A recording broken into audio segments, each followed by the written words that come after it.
on the front, then comes Ed Turns, then comes Simone Consonni, and then, and only then, comes Jonathan Milan in control. But they're all lined up on the wheel of the big man. Fernando Gaviria is there, Caleb Ewan, Phil Bauhaus is there, waiting to sprint. Lidl-Trek, though, will burn through their resources before anyone dares to move. Here comes Ed Turns, Simone Consonni lining themselves up for the finish. This is Lidl-Trek's to lose. The man in the Maglia Ciclamino has all the other sprinters on his wheel, waiting patiently. Fernando Gaviria, as he often does, tries to go long. Gaviria hitting the front, forcing Milan to react. Oliveira on the wheel of Milan. Milan goes. Milan in the centre. Aniolkowski on his wheel, but here comes Jonathan Milan pushing for the line. Milan is going to make it win number 3 at the Giro d'Italia, and the rest of them were not even close in the end. A masterful display from Jonathan Milan and a 3rd victory at the Giro d'Italia.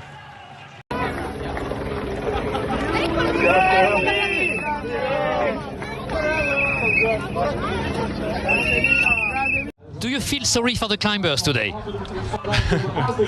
You know, today it's another again important stage for us, no? So yeah, we feel it yesterday. It was tough day. We tried to recover, and today we will try to go again for the sprint. But having no climb today, does it mean that you might have more opponents? Yeah.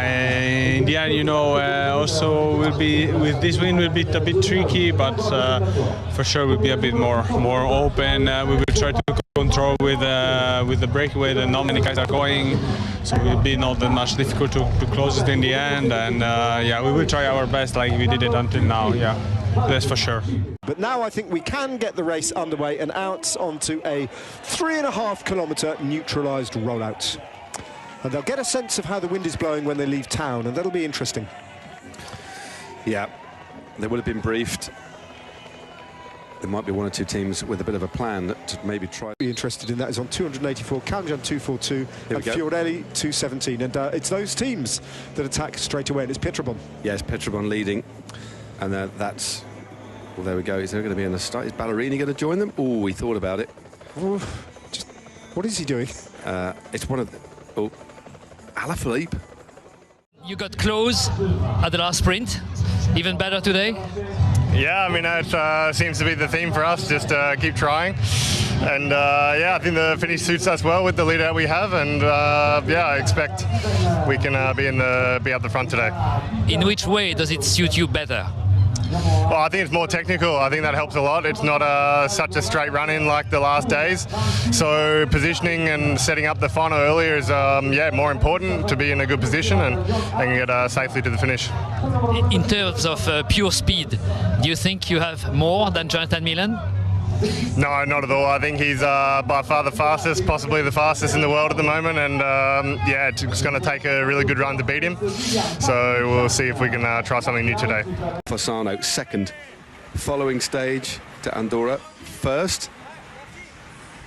Let's have a listen. Ça c'est la classe. He's not arguing with that older. Open up the taps, and they're one of the big teams that hasn't lost anybody. The whole squad is intact, as you said. Sheffield, Narvaez. The more you think about it, the more frightening it is. It's a very.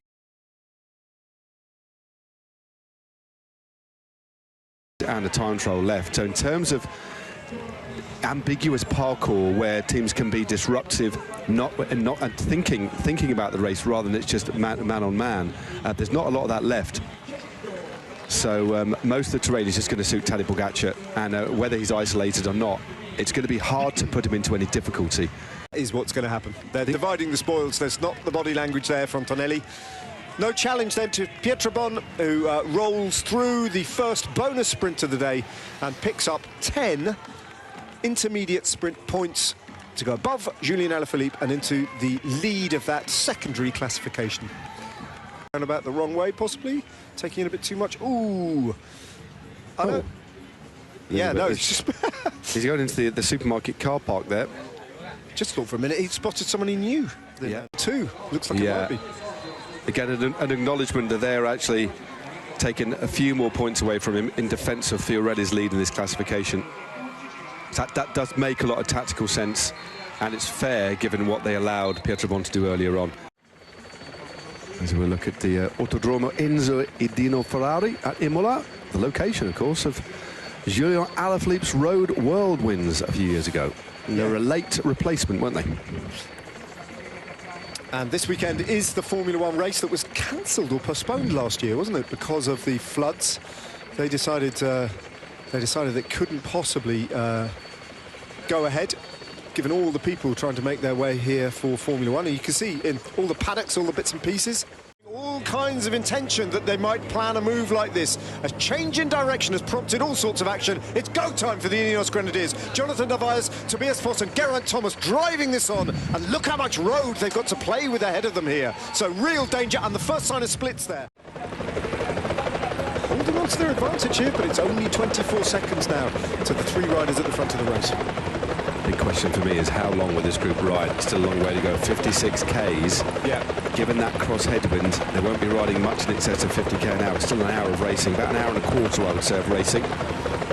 Will there be one or two runs might seem to think, well, let's just knock it off. But right now, let's have a little look at this. They're just moving up the outside. Short turn. Through that heat haze, that shimmery heat haze, you can see that the front of the peloton doesn't look like it's entirely calmed down yet either. No. It's trying to get a little bit of brief shelter behind the motorbike there as they swing around it, back into the wind. 21 seconds they've earned. But flat out this is. So we've got about the Puta.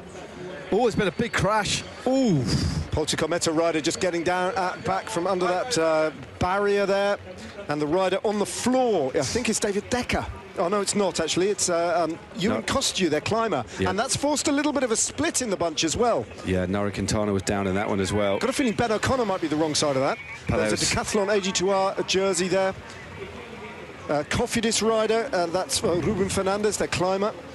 And that's Kostu, just gingerly getting to his feet, and splits all over their place there. For this, Stoven on the front, then comes Ed Turns, then comes Simone Consonni, and then, and only then, comes Jonathan Milan in control. But they're all lined up on the wheel of the big man. Fernando Gaviria is there, Caleb Ewan, Phil Bauhaus is there, waiting to sprint. Lidl-Trek, though, will burn through their resources before anyone dares to move. Here comes Ed Turns, Simone Consonni lining themselves up for the finish. This is Lidl-Trek's to lose. The man in the Maglia Ciclamino has all the other sprinters on his wheel, waiting patiently.